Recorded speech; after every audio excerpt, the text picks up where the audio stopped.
बाळासाहेबांची विचारधारा आमच्या दोघांचे रंग भगवे आहेत, झेंडे भगवे आहेत, विचार भगवे आहेत आणि त्यामुळे ही शिवसेना आणि पतित पावन संघटना एकत्र आलेली आहे।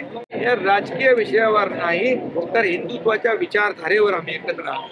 बोला भाई। शिवसेना आणि पतित पावन संघटना हे दोघांच्या विचारधारा माझ्या प्रेम मध्ये येतात तुम्ही। बाळासाहेबांची विचारधारा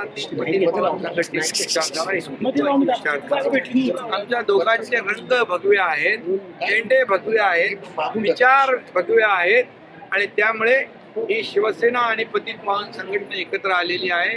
या राजकीय विषयावर नाही तर हिंदुत्वाच्या विचारधारेवर आम्ही एकत्र आहोत येणार आणि त्यामुळे आज एक शिवसेना जी बाळासाहेबांच्या विचारधारेला पुढे जाती आहे त्याच्यामध्ये पतित पावन संघटना एकत्र आल्यामुळे आणखी दोन्ही संघटनांना बळ मिळणार। भाई, आगामी काळ हा सगळा स्थानिक स्वराज्य निवडणुकींचा आहे।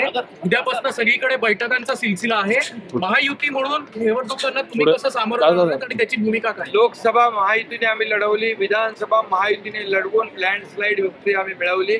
स्थानिक स्वराज्य संस्था देखील भगवा फडकेल महायुतीचाच भगवा फडकेल। अनेक पुण्यामध्ये एकत्र लढणार नाही, मैत्रीपूर्ण लढती होतील असं भाजपाकडून सांगितलं जाते आणि पुण्यातला त्यांचा आकडा आहे 125चा केवळ भाजपाचा, तर तुम्ही त्याकडे कसं बघताय? निवडणुका जाहीर व्हायच्या बाकी आहेत पुण्यातल्या महापालिकेच्या, आता तर नगरपालिकेच्या निवडणुका आहेत, यानंतर जिल्हा परिषदेच्या निवडणुका आहेत, त्यानंतर महापालिकेच्या निवडणुका आहेत। जागा किती मिळाल्या यापेक्षा विचारधारेला आमचं महत्व आहे आणि आमचा अजेंडा विकासाचा अजेंडा आहे। त्यामुळे खुर्चीचा अजेंडा आमचा नाहीये, पुन्हा जागांचा अजेंडा आमचा नाही। या महाराष्ट्रातल्या जनतेला विकासाकडे नेणं, या महाराष्ट्राला विकासाकडे नेणं आणि या महाराष्ट्रातल्या जनतेच्या आयुष्यामध्ये चांगले दिवस आणणं हा आमचा अजेंडा। बाई, पुण्यात आहात म्हणून हा प्रश्न। पुण्यात मुंडव्यामध्ये जो जमीन गैरव्यवहार प्रकरण झालं, अजित पवारांनी सांगितलं व्यवहार रद्द झाला, पण त्याआधी जे सगळं घडलं,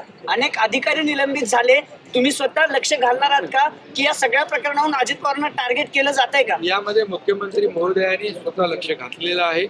मुख्यमंत्री महोदयांनी त्याच्यात चौकशी लावलेली आहे आणि त्याच्यामधून जो काही अहवाल येईल दूध पाणी का पाणी होईल आणि अजितदादांनी देखील काही गोष्टी स्पष्ट केलेल्या आहेत। फक्त याच जमिनीचा विषय नाहीये, राज्यभरातल्या महार वतनाच्या जमिनी आहेत, जसं आता मुंडव्याचं झालं तसं बोपोडीचं पण झालं, अनेक महार वतनाच्या जमिनी आहेत। यासाठी काही नियमावली बनणार म्हणून या एकच लक्षात ठेवा, कुठलाही गैरप्रकार सरकार खपवून घेणार नाही, कुणालाही पाठीशी घालणार नाही। भाई, पुण्यातला जो शिवसेना भाजप मधला तणाव जो आहे तो कमी होताना दिसत नाहीये। तुमच्या नेत्यांमध्ये आणि भाजपच्या नेत्यांमध्ये तणावाची परिस्थिती आहे। रोज रवींद्र दंगेकरांकडून भाजपच्या नेत्यांवर आरोप केले जात आहेत, परत भाजपकडून आरोप केले जात आहेत त्यांच्यावर। आता मला वाटतं जो विषय होता तो संपलेला आहे आणि त्यामुळे त्याला पुन्हा तुम्ही जिवंत करू